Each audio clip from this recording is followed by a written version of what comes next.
ሰላም ቤተሰቦች እንዴት አላችሁ? ዛሬም በዚህኛው ቪዲዮ ተመልሻለሁ ማለት ነው። ዛሬ በዋናነት እነዚህ አራት ፊደሎችን እናያለን ማለት ነው። ምክንያቱም ብዙ ነገራቸው ይመሳሰላል። የሚያለያያቸው ነገር በጣም ትንሽ ነገር ነው እና አሁን እነዚህ ፊደሎችን እናያለን። ይሄኛውን እንደሚታወቀው ሀ ነው።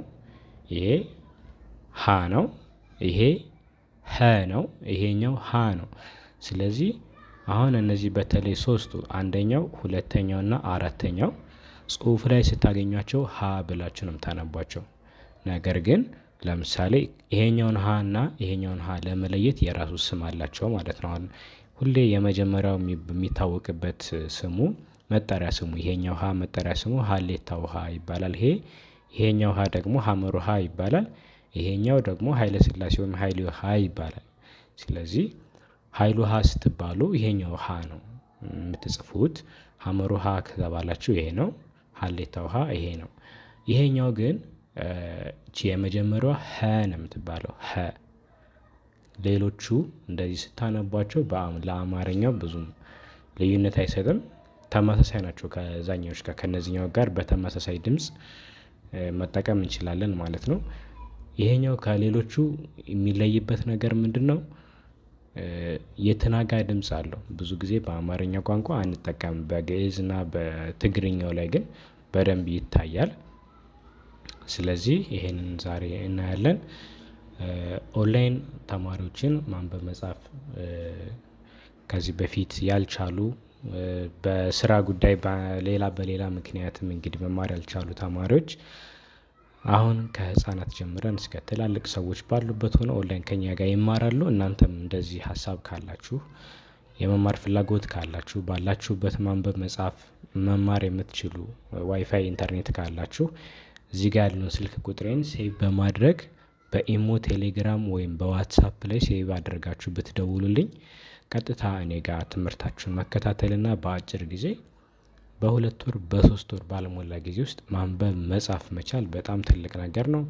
ስለዚህ እናንተ ለህይወታችሁ ቁርጠኛ ከሆናችሁ ይሄን ቁጥር ሴቭ በማድረግ ስልካችሁ ላይ ኢሞ ቴሌግራም ወይ ዋትሳፕ ላይ በቀጥታ ብትደውሉልኝ ወይም መልእክት ብታስቀምጡልኝ ከእኔ ጋር በሚመቻችሁ ሰዓት በየቀኑ መማር ትችላላችሁ ማለት ነው።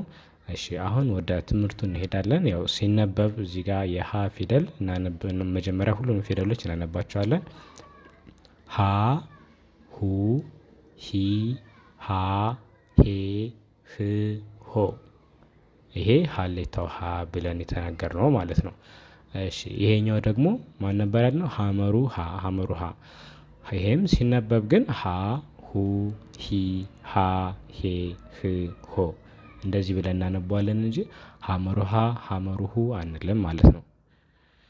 እሺ ይሄኛው ፊደል ደግሞ እቺ የመጀመሪያዋ ሀ ነው የምንላት ሀ አንላትም ሀ ሁ ሂ ሃ ሄ ህ ሆ ይሄኛው የእነዚህኛው ቤተሰቦች ስትጠሩና የእነዚህኛው ቤተሰቦች ስትጠሩ አንዳንድ ጊዜ ለተናጋሪ በጣም ተመሳሳይ ይመስላል። ግን እነዚህኞች በትናጋ የምንጨምርበት አሉ። ለምሳሌ ሄ ስንል ሄ አሁን ይሄ ይሄን ስንል ችኛቱን ሄ መጠቀም እንችላለን።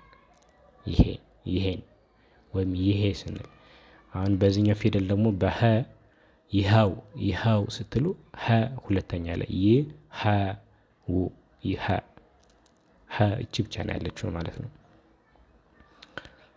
እሺ አሁን ይሄኛውን ደግሞ እናነባለን። ይሄኛውም ሀ ነው።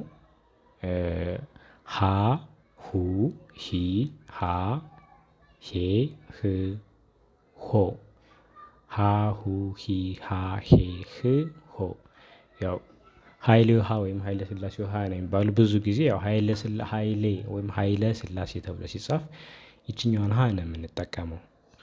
ይቺኛውን ሀ ነው የምንጠቀመው እንጂ በዚህኛው ሀ ወይም በዚህኛው በአራተኛው በዚህኛው ሀ ብዙ ጊዜ አንጽፍምና ከዛ አንፃር ነው ሀይሌ ውሃ የተባለው። የዛሬው ትምህርታችን እንግዲህ ይሄንን ይመስላል። አሁንም ሌሎችን ፊደሎች እንደዚህ በደንብ እናያቸዋለን። የሚያወዛግቡ ለመጥራት የማይመቹ ፊደሎች አሉ። አሁን ብዙ ጊዜ እኛ ከምናስተምራቸው ይሄ ስድስተኛ ፊደል እና ሶስተኛ ፊደል በጣም ይመሳሰልባቸዋል። ለምሳሌ ህ ለማለት ሂ የሚሉ ልጆች አሉ ማለት ነው። አሁን በጣም ትምህርት ደግሞ በጣም የሚያስፈልጋቸው ለእነዚህ አይነት ልጆች ነው። ምክንያቱም እንደዚህ እናንተ የሌላ ተጨማሪ የአስተማሪ ወይም የጓደኛ ወይም የቤተሰብ ልዩ እገዛ ካልተደረገላችሁ ችግሩን ተረድታችሁ ለማስተካከል ጊዜ ይወስድባችኋል። የመሰልቸት ነገር ያመጣል።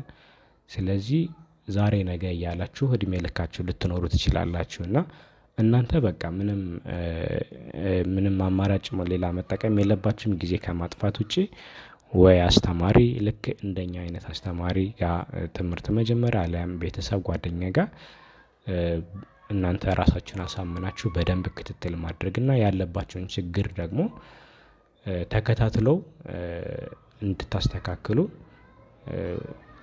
ለዚህ ውሳኔ መድረስ ይኖርባችኋል ማለት ነው። አሁን ብዙ ጊዜ ከአማርኛ ውጪ ይሄ አማርኛ ሁለተኛ ቋንቋ የሆነባችሁ ልጆች በተለይ አንዳንድ የሚያስቸግራችሁ ፊደሎች አሉ የመመሳሰል ስትጠሩት ማለት ነው። አሁን ህ ለማለት ስድስተኛ ፊደሎችን ለመጥራት በሶስተኛ ፊደል መጥራት፣ አምስተኛ ፊደሎችን ሄ ለማለት አሁንም በሶስተኛ ፊደሎችን እንደዚህ አይነት ችግር ያለባችሁ ተማሪዎች በተለይ ለእናንተ እንዲህ አይነት ልዩ እገዛ በመስጠት እኛ ልምድ ያለን ስለሆንን ባላችሁበት ሆናችሁ እኛን ማግኘት ትችላላችሁ።